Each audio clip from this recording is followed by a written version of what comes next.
จงพี่น้องเขาขายามีตั้งวนจะใครจะเรื่องหลังไหนครับเขาขาเรียนไปตั้งสุกสักที่เขามาในจุดาสักของเขาขาเนี่ยนำมอกาหือมันเหมือนเรื่องว่าตั้งสุกสักจนนั้นก็ลำจอมหลังเขาขาอยู่ตาเสเวมป้นไรนะครับแหละในวันเหมือนนะครับเขาขามาโดยเจ้ามุนยาคุณอคำดาวิดเนี่ยมียันสู่แวงล้อมหอบเขาไว้ เขาได้แก้ฤทธิ์จึงหนังหือในผิดบ้างพี่น้องเขาค่ะสืบเห็นกว่าซ้อมกันครับ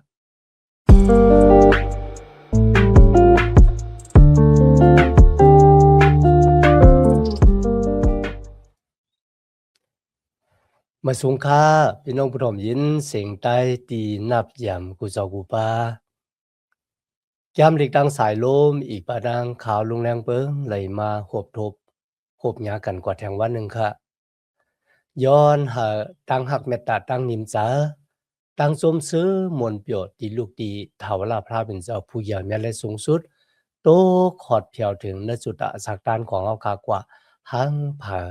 หังมันเสกรรมค่ะในวันมื้อนี้เฮาก็ได้สืบเห็นจามสาลามคาน56ตกบ่ถึง60เขาจามสาลามคาน56ตกบ่ถึง60ค่ะ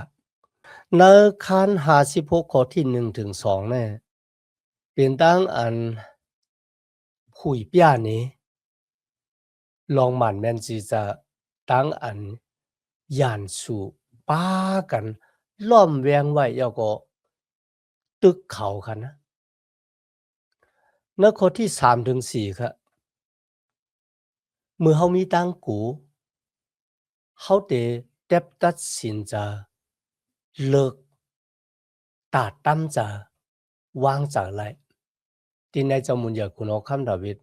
เต็บตัดสินจะเลิกตั้มจะวางจากในพระเป็นเจ้า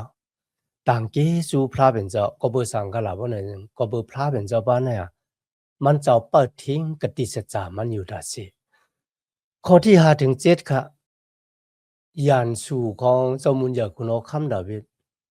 คัดเจอบุญดาเดหาความลาดของเขามีน้ำหนักเหมาหมางปุณดาเดหาตั้งย่ายุกเขาก้วยกะพระเป็นเจ้าหันตั้งเฮ็ดของยานสู่เจ้ามุนยากุโนคำดาวิดในข้อที่8ครับอันนั้นก็เป็นตั้งเหยียบเมียดของพระเป็นเจ้าพระเป็นเจ้าหันเม็ดน้ำตากูเม็ดตีย่อยลงตีตาเฮาค่ะมาได้เป็นตั้งทุกข้าเมียวหลังนะครับในข้อที่9ค่ะลาถึงตั้งมันจาเมื่อเฮาค่ะสุดต้องตึงหาพระเป็นเจ้าย่านสู่เฮาตั้งหลายก็เลยซกหนหลังขึ้นก็บ่สร้างบ่ไหนจึงก็เพื่อพระเป็นเจ้าอยู่ภายเฮานะครับในข้อที่10ถึง11ค่ะนะได้ซ้ำเป็นรองตั้งอันเฮาค่ะยิบมันอยู่ในสมาแก้มลีของพระเป็นเจ้าเมื่อเฮาค่ะกูพระเป็นเจ้าแน่เฮาบ่ดับลูกกูโกนในเขาเฮามีที่กูที่เหลือแล้วก็ก้อยกับพวกเฮาอยู่สิกูยำพระเป็นเจ้าเฮาก็ได้มีตั้งกูว่าต่อโกนต่อพลายก็แล้วกันนะคัน56ข้อ12ถึง13คันนะต่างกี้จูพระเป็นเจ้าที่จอยเฮาหลอดป่นเสียตั้งตายและแทบตัดสินใจที่ได้อาศักลิบอยู่ในเส้นตั้งหมายของพระเป็นเจ้าในเขากำแนวขาดสืบโดยมันเป็นรองตั้งกูและตั้งอันเจ้ามุญญากุโนคำดาวิดตั้มจานะพระเป็นเจ้าแก้มสลามขั้น56ถึง60ในกันนะแต้มไว้ว่าเป็นแก้มสลามมิกไทม์นะครับมิกไทม์ของเจ้ามุญญากุโนคำดาวิดมิกไทม์มันป่องว่าคือขนาดไหนเป็นรองดังดีหึงเกิงมันเคิงเยื่อนกันเยื่อนซีในค่ะนะมีไว้นะจามสลาม57ข้อที่7ค่ะนะอันในที่ป้องความว่ามิกธรรมในเขาก็บ่สังสมุญเยคุณเอาคำแต้มจำสลามคัน57ในขลาเพราะไหนจึงมันเป็นรองมือจมุญเยคุณเอาคำดาวิดแลนไปคุณเอาคำซ้อนลูกค่ะนะ ปลายเขากว่าในเมืองของโกนฟิลิปตีครับเมืองกัดนะครับนะอันนั้นเป็นตั้งอันเจ้ามุนยาคุณเอาคำดาวิดตัวทบตาหันเพราะว่าเขาคำมาอ่านในแกม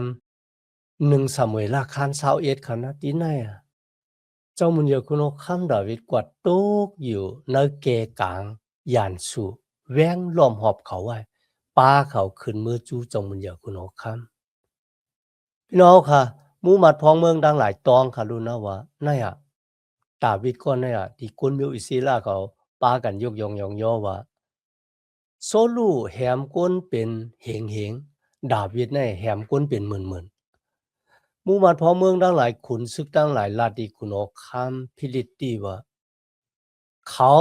เป็นก้นก็นั่นน่ะที่ตึกเป้เฮาเนี่ยค่ะนะที่ในก็เจ้ามุญญาคุณออกคำดาวิดเนี่ยเฮ็ดเก่งเป็นก้นหย่อง พี่น้องค่ะเอาน้ำลายในย่อยลงมาที่หนวดที่ก้างของมันเขาว่านะแล้วก็ก้านผูก้านผาเนื้อเข่งในค่ะคุณอคันอาจคิดในหยุ่มแต่ค่ะนะว่าสุป้าก้นหย่อมาแห้งเนื้อหางเนื้อหัวเขาเนี่ยสุดทางว่าเขารู้นะฮะเนี่ยเอามันออกกว่าเนี่ยอาโลเว้ยลองตั้งในเจ้ามุญญาคุณอคำดาวิดลืมค่ะนะเขาก็มาแต้มเป็นแก้มสลามคัน56มันเหมือนจังว่าน้ำเสียงในเหมือนจังเสียงนกตูในมีไว้จังหนังไหนเขาเขาค่ะอ่านนะสลาม56ข้อที่3ค่ะพระเป็นเจ้าเจ้าอนันตดันโคดีค่ะเมื่ออันข้าเจ้ากูเฮนั่นข้าเจ้าตักหยุ่มมัดอิงปึงเจ้าเฮาดีค่ะโอ้พี่น้องค่ะที่ในเจ้ามุญญาคุณออกคำดาบิดลาดว่าตั้งกูนั่นน่ะมันเฮ็ดให้ตั้งหยุ่มมัดที่มีอยู่ในอาสาเขานั่นน่ะเปียออกมาเนี่ยครับเพราะว่ามีตั้งกูบ่ได้จึงมันเหมือนจังตั้งหยุ่มมัดที่มีอยู่ในใจนั้นก็มันเลยเปียออกมาหวังก็ลาดว่าผู้หัดหันในมีตั้งกูเนี่ยครับนะพี่น้องค่ะมันจะจังนั้น ผู้หัดหันก็มีตั้งกูครับปุงหมางเขากูที่เล็กตึกซึกเนี่ยกุ้ยกาเขาซ้ำเต็บตัดสินใจกว่าตึกซึกอยู่อันนั้นเป็นตั้งหัดหันค่ะนะก็เป็นเรื่องนั้นที่ไหนครับเจ้ามุญญาคุณเอาคำดาวิดว่าข้ามีตั้งกูมือข้ากูมือเลาเนี่ยตั้งอยู่มาเนื้อเถาลาพระเป็นเจ้าก็เปียออกมาในจุดดาสะของเขาข้าอยู่ว่าพระเป็นเจ้าผู้ใหญ่แม่และสูงสุดป้านเนี่ยมันเจ้าเตมาจ้าจอยแถมเกียรติเขกังค่ะเฮาข้าออกป้นม่วนหลอดเสตั้งหยาบผืดตั้งหลายตั้งสุกสักตั้งหลายเนี่ยครับ เมื่อเขาอ่านใน1โยฮันคัน4ข้อ18ที่นี่แหละว่าในต่างหากนั่นน่ะมีต่างกูนะครับต่างหากที่เป้ว่าเป้จุ่มนั่นน่ะไล่เอาต่างกูนั่นออกกว่าเสียก็เพราะว่าต่างกูนั่นน่ะมันอยู่เลยต่างอันที่ได้คำร่างอันจีอย่างปันตามก็ที่มีต่างกูนั่นก็มีต่างหากที่เต็มทนเป้ว่าเป้จุ่มในกันนะ กำเนิดเขากลับมาด้วยนะข้อที่8ค่ะคาน56ค่ะนะ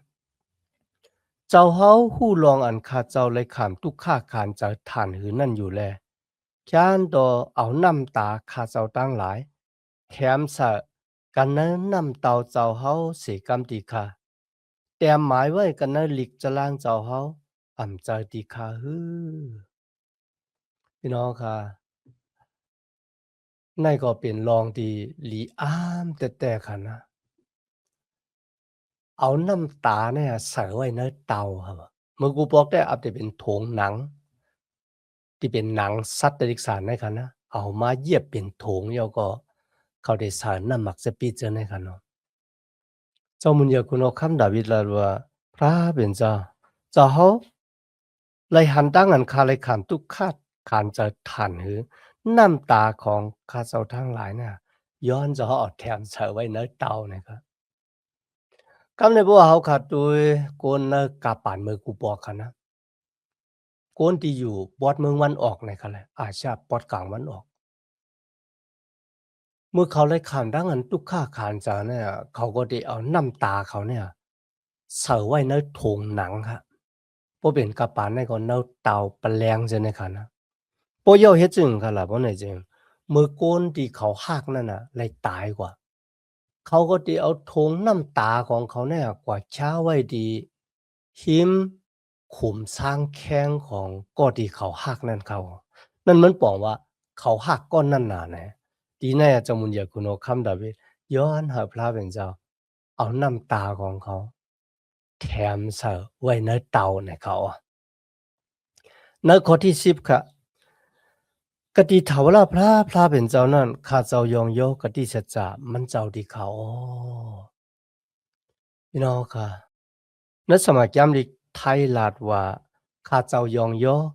นำคำตลาพระเป็นเจ้าพี่น้องก็มีหวังก็ถามเสียแม็กกี้เวอร์นอนว่าก็เบอร์สังสู่เอาเจ้าสมัยยามที่ของพระเป็นเจ้าป่นดีมันหนาเนี่ยเสียก็ในลาดว่ามันจะว่าตั้งอันข้าเอาเจ้าสมัยยามที่ของพระเป็นเจ้าไหว้ว่าสมัยยามที่มีตั้งลำลองอายุอย่างนั้นนะใครเฮ็ดต่างเฮ็ดแตนคนดังหลายที่เขาบ่จะสมัยยามที่พระเป็นเจ้าสมัยยามที่นำคำตราพระเป็นเจ้าตั้งพระเป็นเจ้าในเป็นอันหนึ่งอันเดียวกันนะครับพระเป็นเจ้าลัดจึงหนังหือสมัยยามที่แต้มไว้จึงหนังหือพระเป็นเจ้าก็เป็นจึงหนังนั้นในข้อที่11ค่ะคาน56ในค่ะนะข้าเจ้าหยุ่มยำอิงปึงมันเจ้าแลข้าเจ้าไหลกูไหลเหก้นอันจางพังอู้ตู่นาวไนตักเฮ็ดจึงหนังหือตีเก่าคาไลแล้วค่ะมันเจอแต่ค่ะนะเขามีทั้งหยุ่มว่า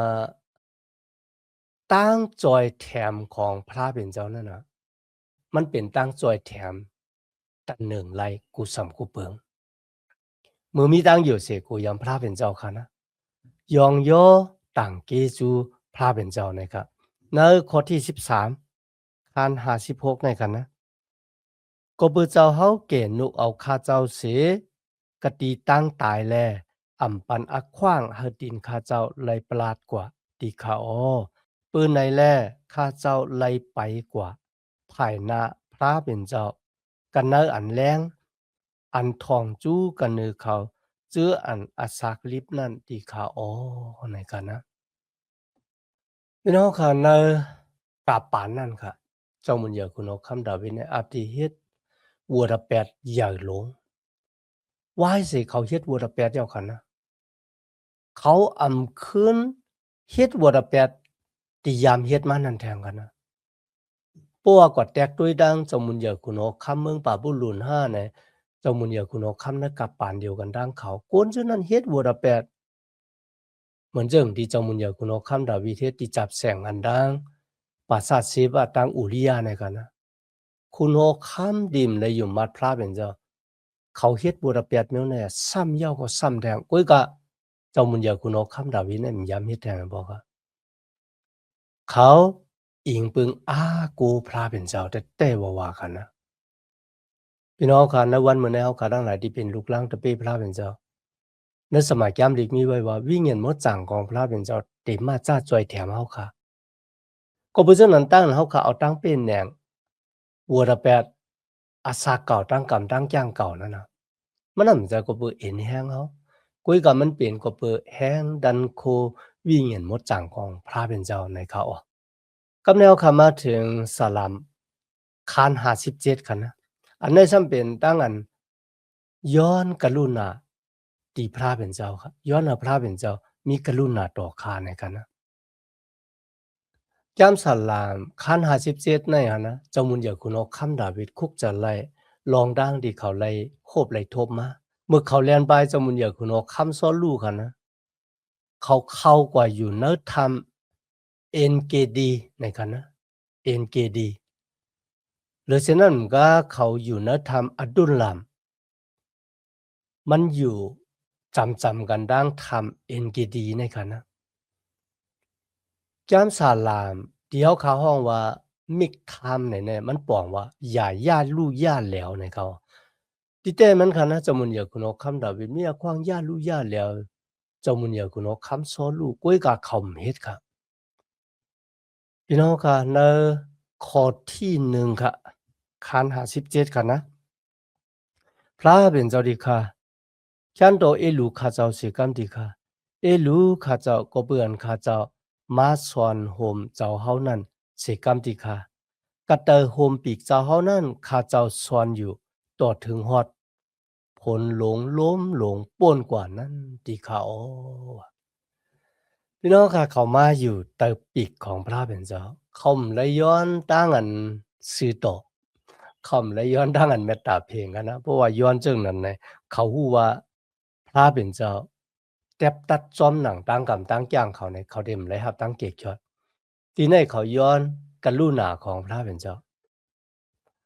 กรุณานั้นน่ะมันตุยคามตั้งพิษของเฮาคาขนาดนะก็เพราะฉะนั้นในวันเมื่อในคาเฮาคาหลุย้อนกรุณาของพระเป็นเจ้าเหมือนซึ่งหนังที่เจ้ามุญญาคุณของคำดาวิดย้อนค่ะนะข้าเลยสอนปึงอยู่เตอโฮมปีกของพระเป็นเจ้าในเขาเฮ็ดให้คุกจะเลยย้ำมัดแท้คาน23ข้อ37ค่ะนะเมื่อจุเยซูขี่ม้าลีเข้ามือกว่านะเวงเยรูซาเล็มเมื่อมันเจ้าตึกอยู่นอกเวงเอาก็มุงด้วยกว่ามันเจ้ารัดว่าเมืองที่เยรูซาเล็มที่แหมปะลอแพทย์พระเป็นเจ้าเอาหินปือใส่โกนหับใส่ของพระเป็นเจ้าฮอดถึงดังตายเนี่ยเฮาไข่ปลาสูมาไว้เตอปิกเหมือนจังหนังแม่ไก่ง้อมลูกมันนะครับก้อยกะสูดังหลายมาจูเฮาที่ในจามุญญาคุณเอาคำดาวิดเลยซ่อนอยู่ใต้โฮมปีกของพระเป็นเจ้าพี่น้องค่ะในวันมื้อนี้เฮาค่ะได้ซ่อนอยู่ใต้โฮมปีกของพระเป็นเจ้าเลยซึ่งหือคุกจะไลโยหันคัน14ข้อ16ค่ะนะบ่สูดังหลายหากเขา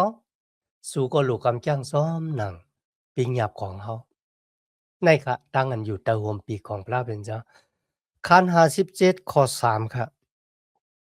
มันเจ้าตักเกาเสกติกางเอาแลเกเสชอดเอาเกาตึกแปดเขาซื้ออาหารเด็กเงียนเขาอยู่นั่นออพระเป็นเจ้าตักเนปยาเมตตากรุณามันเจ้าอีกตั้งสิจามันเจ้าที่เก่าออที่ในก็เฮ็ดเฮาค่ะคุกจะเลยย้ำอิสายาคานชาวหาขอเก่าคันนะ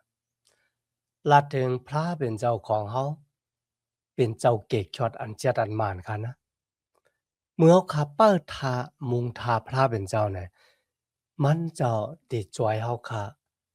เฮาเวป่นหลอดตั้งอย่าผืดขานใจเขาอ่อนในข้อที่4คัน57นั่นค่ะเกาเลยข้ามตั้งอันยันสู่ดังหลายจื้ออันเหมือนจึงหนังสางสีอันกินก้นจื้อนั่นล้อมหอบไว้ออเคียวเขาเป็นจึงหนังหอกตั้งปืนแลลิ้นเขาเป็นจึงหนังหลับอันภายหน้านั่นอ๋อ อันนี้ลัดถึงหยานสู่ค่ะนะหยานสู่ดังหลายเหมือนเจ้าหนังสั่งซีที่มันเปิงงอยกินตัวสัตว์ไหนคะนะสั่งซีนี่มันสิกินเนิกสัตว์ดิกสารกันนะเฮดาคุกจะไรหนึ่งปีตรูข้านหาขอบแปดอันนั้นซ้ำจาดานมานาดค่ะนะเหมือนเจ้าสั่งซีนะครับมันปั่นกว่าปั่นมาเปิดตัวกนอยู่มัดก้นแล้วที่มันติกินเลยที่มาเอาเตะว่านะครับเลย ทีนี้เจ้ามุญญาคุณเอาคำดาวิดสุดต้องว่าย้อนจะเฮาค่ะเปิดเก็ดเขกังค่ะเฮาคาเลยมันเคิงเนอกติสัจจาของพระเป็นเจ้าเนอข้อที่7ค่ะพระเป็นเจ้าดีค่ะหูจะข้าเจ้าแต่อยู่ดีเขาข้าเจ้าตักเฮ็ดความยองโยเจ้าเฮาดีเขาอ๋อเนอข้อที่8ค่ะเจ้าวิญญาณก็เอ้ยตื่นมาตา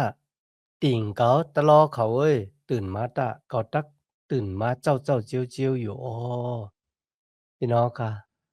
ปลุกค่ะว่าได้เป็นติ่งมันแต่ยอมันน่ะค่ะตื่นขึ้นมาปุนดาได้ยกยองๆแล้วพาเป็นเจ้าคำขึ้นที่เต็มเลยบาดังวัวแปดคำขึ้นที่ตุกค่าขานจะไหลเสียงสุดลงกว่ากลางเหนือที่ห่างหลีห่างงามไหลป่อเป็นมา ตั้งอันจาดันมานัดอุปเปิงพองำไหลป่วนกว่ายาวในเจ้ามันอยากคุณเอาคำดาเวทลุกขึ้นมาเยากอดต่างที่จูพระเป็นเจ้าจานสลามคาน58ครับในซ้ำเป็นต่างสุดตองย้อนหัดตอบแทนปัญญาสู่เขา พี่น้องค่ะในข้อที่หนึ่งในพระเป็นก็ถามขนาดนั้นพระเป็นเจ้าเป็นผู้ถามก้อยกับพระเป็นเจ้าถามมาดังศพของเจ้ามุนยาคุณหัวคำดาวิดค่ะคุณนั้นอุปเปิงเขาเอ้ยจ่องสูเต็บตัดซื่อๆอยู่เฮ้อจ่องสูเต็บตัดเพ่งเพ่งเนื้อตั้งอันจีอย่างตะละตีกนดังหลายนั่นฮื้อเนี่ยอันนั้นเป็นดังอันพระเป็นเจ้าถามกันนะถามกนดังหลายที่เป็นผู้เจียงตะละกนดังหลายที่แก่มปองเตรียมตะลานั่นกันนะพระเป็นเจ้าถามว่าสุถามว่าพระเป็นเจ้าเนี่ยอยู่ติดๆเย็นๆเนี่ยก็หมอจะสะ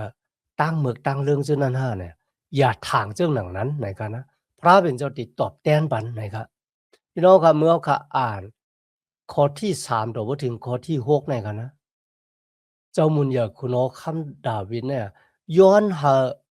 ตั้งลู่แล้วค่ะนะปอเป็นมาติยานสู่ของมันเนี่ย6เมียวครับเมียวที่1อยู่ในข้อที่3ถึง6นะครับย้อนหาเจ้าค่ะสิเคียวสังสีย้อนหาเจ้าค่ะหักมันออกไหนกันนะมันบอกว่าจังกันนะย้อนหาเจ้าค่ะย่าลู่ย่าแล้วจาดานมานัดผีให้เพื่อให้ทั้งหลายเขามันลู่แล้วกว่าตั้งเสียงทั้งหมดไหนกันคะนะย้อนหาพระเป็นเจ้าตอบแทนบันในข้อที่7ค่ะสลาม58ค่ะนะเขาหายกว่าเหมือนจังหนังน้ำไหลลงกว่าเขาพระเป็นเจ้าโกงกลางเจ้าเขาค่ะ要个ยื้อกว่าที่ยานสู่ทั้งหลายที่ว่าย้อนหาพระเป็นเจ้าตอบแทนปัญญานสู่มัน6เมียวในกันนะเมียวที่1เขาสิเคียวสังสีสังสีนั่นเยื่องถึงจาดันมานัดเมียวที่2เขากวนเมือกเรื่องไหลกว่าเหมือนเจ้าหนังน้ำรองน้ำไหลกว่าเมียวที่3ค่ะนะยานสู่เนี่ยมันเหมือนเจ้าเป็นเยื่องหมายปุนดาบปืนกลางย้อนหาพระเป็นเจ้าย่ารู้ย่าแล้วลองที่4ครับ58ค้าน8กันนะเขาเหมือนเจ้าหนังตากที่เจิมกว่าเหมือนเจ้าหนังลูกอ่อนตายพายติ่มยามหันแสงกลางวันนะเจ้ามุนอยากคุณเอาคำดาวิดย้อนหาพระเป็นเจ้าตอบแทนบันย่านสู่มันกันนะมันมีแตกเมียวหนึ่งครับพวกยาตังใหม่เนี่ยมันก็เจิมกว่าซ้ำแทงเมียวหนึ่งลูกอ่อนตายพายเนี่ยกันนะมันยามหันแสงกลางวันที่ในลาดถึงตางว่นของกวนเมือกกวนเรื่องค่ะนะเหมือนเรื่องว่าตั้งว่นของเขาแต่ปฏิกสันเทปุณตาดีกว่าเฮ็ดมือเฮ็ดเรื่องอย่าเฮาตั้งว่นอันมึกเรื่องของเขานั่นออมอย่างย้อนเฮาจะเอาค่ะย่าลู่ย่าเหลียวแปดสีกำนะครับในข้อที่เก่าค่ะอันในซ้ำเป็นหมายที่6ค่ะนะย้อนเฮาพระเป็นเจ้าปัดเขาออกกว่าอ่อนดังตีเขาตีเฮ็ดลองดังอันหลีหังเอดเสร็จต่างเกสู่พระเป็นเจ้าแต่ว่าหั่นนะเขาก็เลยหันว่าจอมหนังดีเจ้ามุนยาคุณคำดาวิดย้อนสู้นั่นค่ะนะพระเป็นเจ้าตอบแทนปันแต่ค่ะนะอันนั้นมันเป็นสมัยแก้มลิกเก่าค่ะเนาะนั้นสมัยแก้มลิกมาในพระเป็นเจ้าจุยสู้ซ้ำสอนเฮาค่ะสุดตองปาหยันสู้ตั้งอันตอบแทนนั่นก็อาปันพระเป็นเจ้าเหมือนกันครับพระเป็นเจ้าติดตอบแทนปันหลีเสียเฮาค่ะในเขาในแก้มสลามคัน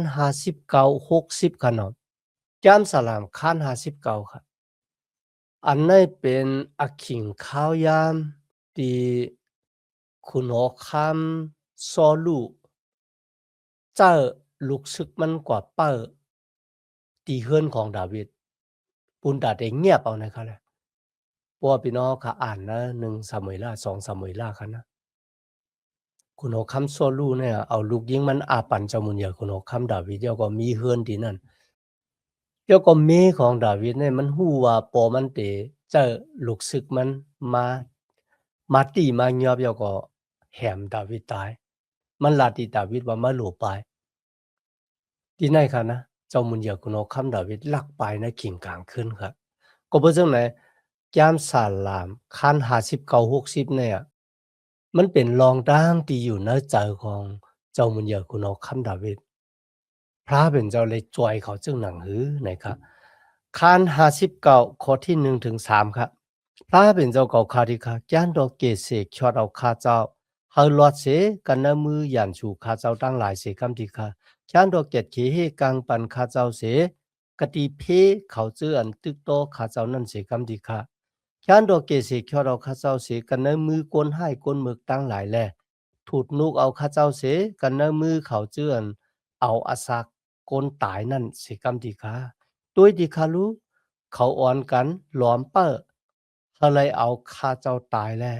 กูนอันเรื่องแก้มจื้อในอ่อนกันจู้ตุ่มกันเฮ็ดคัดข้าเจ้าดีค่ะอ๋อเป็นก็เปือข้าเจ้าพิษเปิงอ่ำเจ้าดีค่ะเป็นก็เปืออเปียดข้าเจ้าอ่ำเจ้าดีค่ะนะครับมันอ่ำเจ้าก็เปือวัวอเปียดของเจ้ามุนยาคุณอคัมดาวิดกุ้ยก็มันเป็นตั้งจังของยานสู่ค่ะนะเนื้อข้อที่16ถึง17ก็มีไว้ค่ะเฮาค่ะเต็มอ่านย้อนพี่น้องเฮาค่ะอ่านค่ะนะ ดีในพระเป็นเจ้าเลยจอยเจ้ามุนยากุนอคำดาวิดเฮกลางมันไหนกันเลยนักคาน50ค่ะนะสาลาม50ค่ะอันนี้ฉันเป็นอักขิงข้าวยามที่เจ้ามุนยากุนอคำดาวิดมีตั้งเป็นแหน่งเหนือยานสู่ของมันนั่นก็เป็นกลเอตุมกลเมียวเอตุมค่ะนะวายเสียนั่นน่ะกลเมียวเอตุมเนี่ยมัดมาตามาตึกเจ้ามุนยากุนอคำดาวิดแทงค่ะ หรือฉะนั้นการนึกคัน60ในคันนะมันเยิงถึงตั้งตุกขานใหญ่ลงที่ได้มาถึง